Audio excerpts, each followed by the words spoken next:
Isang pinagpalang araw mga ka-adventure. For today's video, nag-night adventure nga tayo. At ang unang nakita natin dito ay isang napakalaking manlog. At pangalawa yung gamit at tinira natin. At pasensya na kayo mga lods dahil sa sobrang lakas ng kagat, hindi tayo makapagporma. Nakita nyo naman kahit na yung lumot ay talagang galaw. Dahil dyan, kahit na ano makikita natin isda ay tinitira na lang natin at tinutusok. Wala nang tingin mga lods. Kumbaga. At etong mga lods, meron na namang danggit. Malaking danggit. Kaya tusok na rin natin. Ayan. At habang patuloy tayo sa pagsisid ay meron tayong nasumpungan na isang malaking tinatawag dito sa amin na bayang. At hindi lang na kunin ito dahil kumakain ng alam nyo na yun.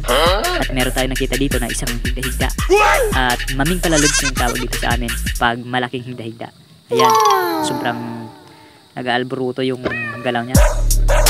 At eto mga lods, yung ibang huli natin ay hindi na natin na video dahil nga sabi ko naman sa inyo, sobrang lakas talaga ng agos at habagat nyo yun. Kaya pati yung karaho o tuko-tuko sa amin ay tinutusok na lang din namin para lang may pangulam mga lods. At eto, merong karatungan ulit. Karatungan pala yung tawag nito mga lods. Pero pag lumaki na yung katawan nito, lumubo, mahirap na itong hawakan dahil nga may posibilidad na matusok ka.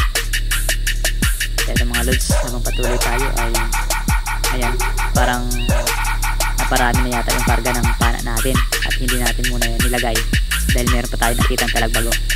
At hanggang dito na lang muna mga lods.